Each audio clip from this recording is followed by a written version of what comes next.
PowerPoint. From design to presentation. Hi there. I'm Shantella, Media Designer at the Teaching and Learning Center at SFU. And I'm Sanders Whiting, Voice Coach at the Teaching and Learning Center. Are you tired of struggling with PowerPoint presentations? In this quick 5-minute video, we've compiled some of the best information for creating PowerPoint slides for educational presentations and boiled them down to a few crucial and convenient tips. So here goes. The intent. The first thing that you need to figure out is what is the purpose of your presentation. What would you like your audience to retain, do, or take away after the presentation? This will inform every decision you make from here on in. Write down the purpose and have it in front of you as you design your slides. The outline. Once you're clear on your purpose, create an outline on paper of the ideas and information you want to communicate. Make sure your outline describes a logical flow of ideas with good transitions to help link one idea to the next. Talking through your outline out loud can help you hear if the information has a good flow. Remember to have a beginning, a middle, and end. In other words, a clear introduction, body, and conclusion. Storyboard. Now that you know what you're going to say, decide on the visuals that go with your outline by making a storyboard. We recommend that you start designing your slides on paper. This frees you up to try different things without getting bogged down in technical details that come with PowerPoint. Storyboards are an easy and effective way to break up your presentation into clear ideas. Here are our rules for slide organization. Slide organization. Number 1. Composing your slides basically comes down to this. Keep one main idea on each slide. People get overwhelmed with too much information. Slides should contain mostly bullet points or images that you expand upon as you talk. The slide should act as a headline. Avoid the redundancy caused by saying what's already apparent on the slide. If you want students to have written backup to the more extensive information included in your talk, consider using the Notes tool.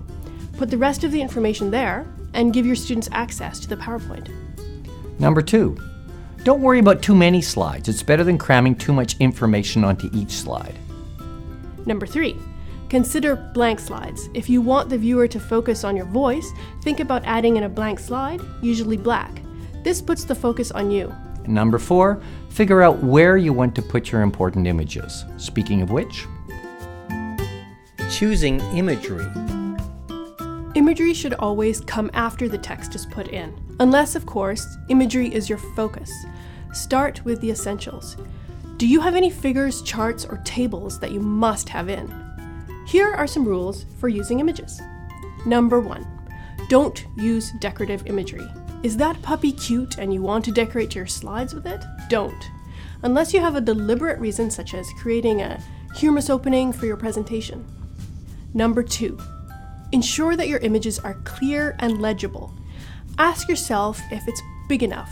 If the image includes text like a chart or graph, make sure you size it so that it fills up the slide and the text is at least 14 point. Number 3, use one image per slide unless you are comparing and contrasting them. Design. Projected slides should be as visual as possible and support your points efficiently and powerfully. Using effective colors and fonts can help you do this. Here are some basic rules for design. Number 1, use easy-to-read sans serif fonts like Arial, Helvetica, or Calibri. Number 2, use decorative fonts only for slide headers and then only if they're easy to read. Decorative fonts such as calligraphy and handwriting can be hard to read. Number 3, for easy-to-read contrast, use dark text on a light background. If you're using a dark background, make sure your text is quite light and maybe bump the font size up 2 or 3 notches. Number 4, align text left or right. It will look better and be easier to follow. Number 5, avoid clutter. A headline, a few bullet points, maybe an image, anything more than that, and you risk losing your audience as they sort it all out. Number 6, use black and white and one highlight color. Using too many colors confuses the eye. The presentation. now you're ready to present. Here's a quick few rules for presenting. Number 1, remember that you are the focal point. The slides are there as support. Practice with slides. How long do you spend on each slide? Stay on the slide until your point is made. As you move on to a new idea or concept, move on to a new slide.